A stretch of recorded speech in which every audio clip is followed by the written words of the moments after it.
Not everybody was meant to have a lot of money. The way the structure of societies around the world is set up, they're the rich, they're the middle class, and they're the poor. If everybody was rich, then nobody will work for nobody, and then it will make no sense for this society to exist. However, there are things that must there are things that we must take into consideration when we talk about wealth and we talk about migration and so on and so forth. These issues are impacting the globe so much so certain citizens of certain parts of the world, they see themselves as superior because of the opportunities, like the employment opportunities they have, which are causing mass migration from poor nations to move to those places looking for jobs. And then it makes them proud. It makes them feel that they're more important. However, those same people from those nations, they are seeing themselves as unwelcome in their own nations, and then they see the need to move out as the answer to their problems. What am I talking about exactly? Well, that is a good question. I'm sure you're sitting there like, wait, what is he saying? What is he talking about? We're going to get to that soon. My name is Mervel. I'm from Africa, born and raised, but I do live in the United States of America. Growing up in Africa, most African kids are taught to believe that nothing good can come out of Africa. If you're growing up and you have the chance to leave the country, do so, because if you don't, you will grow up poor and you will not have anything going on for yourself. Unless you come from a rich family where you inherit all of this company's business from your parents, that applying for a job, it's not going to be a problem to you, then that's different.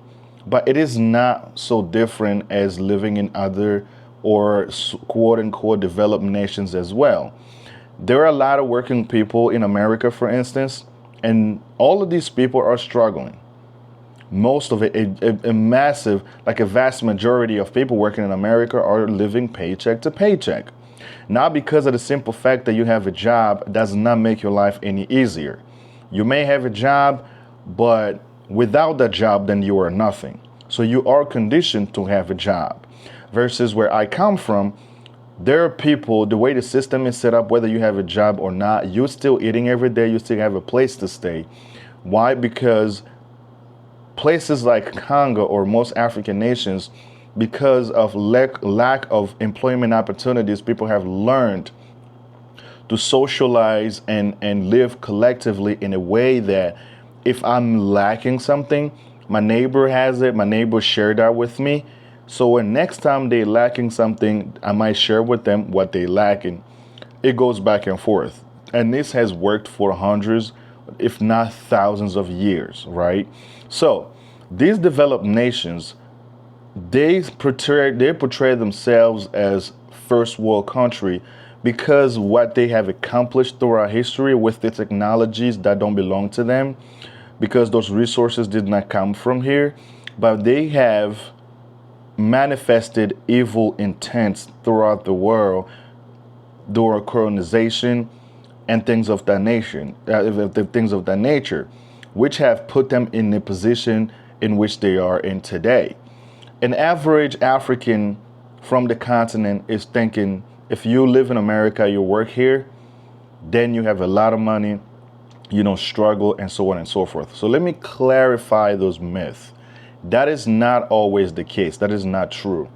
A lot of people here, especially those that have college education, they're either on the verge of going bankruptcy because they have borrowed so much money so that the job that they work, like the money that they're making wherever they work, it is barely enough to make those student loan payments.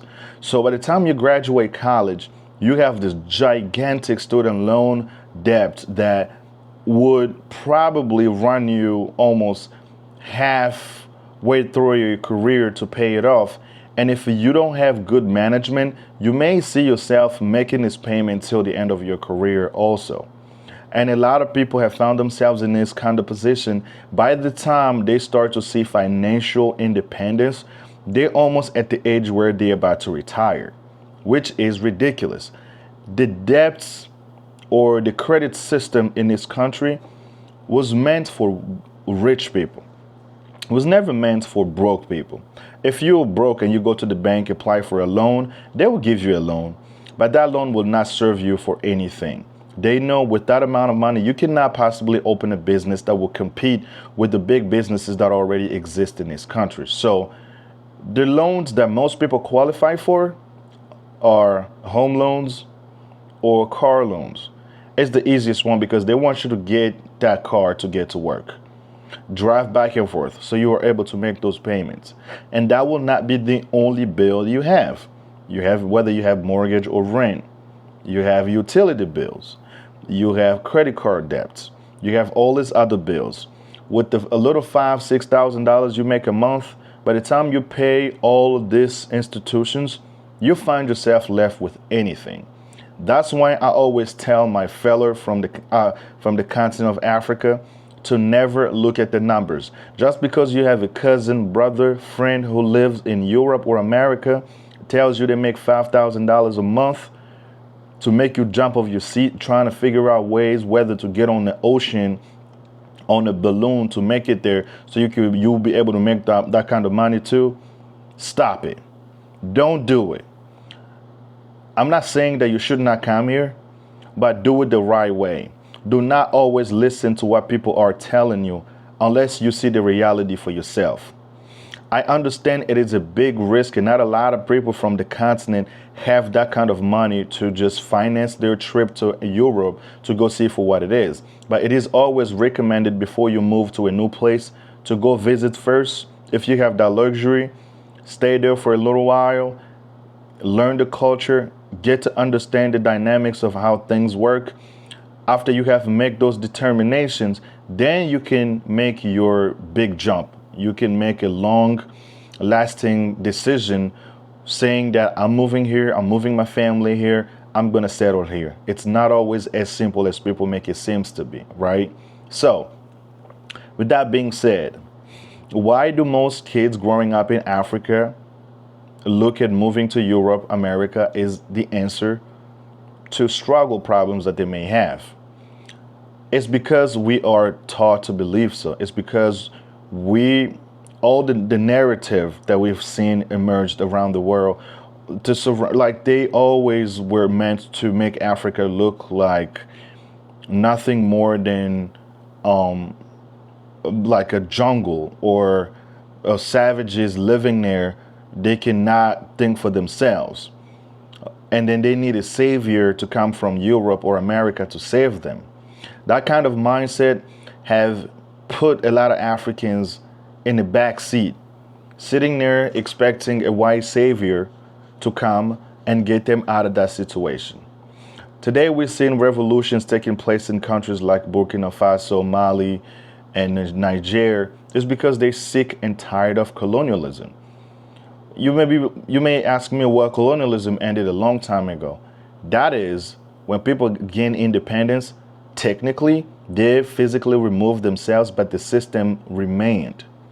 The institutions are run deeply under colonial pacts, colonial contracts that have been signed secretly that most people don't know about, and they don't talk about it. That's why you see those countries feel like they're entitled to African resources. They want to continue to stay in a continent, to extract the resources, and continue to threaten presidents or political leaders who may have ideas that will benefit their people. Because these same people, they will advocate for human rights or human right abuses and all that stuff. They don't care about your life. They don't care about anything more than what they can make in profits. They only care about their coffins. They only care about making so much money that even when they're not there, generations after generations from their family will not have to struggle as much as you and I are struggling right now. Ladies and gentlemen, I want you to get out of the mindset, especially those of you from the continent, of thinking that, oh, I'm gonna have to save up more money to move to Europe, to move to America, to look for better opportunities. You can make it happen in a continent. You may ask me, well, you saying now from over there, why don't you move back here? I've heard that before, many times. That's why I'm working on it.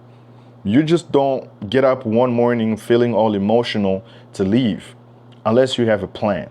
Without a plan, you can't do that. Unfortunately, if you're not receiving any type of financial support, it will take you time to get where you need to be in life in terms of economics.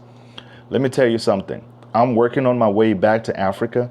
It will take a while, but it is in a working process. It's in a working progress. And when time comes, I will more gladly than to leave to go back to the motherland and explore our beautiful continent.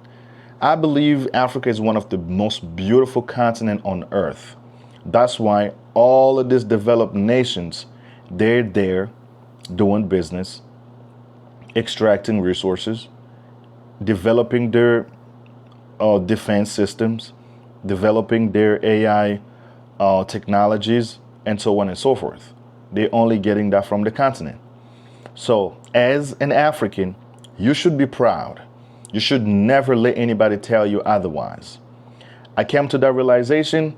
That's why I don't mind the racism or all kinds of crazy talks that people be putting on internet, talking smack about Africa. I don't care about none of that stuff. All I know is if you are so great, why the hell is your country doing in my country? Exactly. I'm not the one who decided on globalization to allow free movements, to allow people to move around the world anywhere they want to go. I saw the opportunity to come to America. Here I am. I got a job. I'm working here. So I'm saving as much as I can. So when I am ready, I will move back to my home country. Then I'll leave you alone with your country. Then you can go to the police academy, get the certificate, and go get my spot. Apply for my job and see what we deal with on a daily basis. If some of you here in America could not do it, somebody's got to come from somewhere to do it. The shit that I deal with out on the streets is real out here.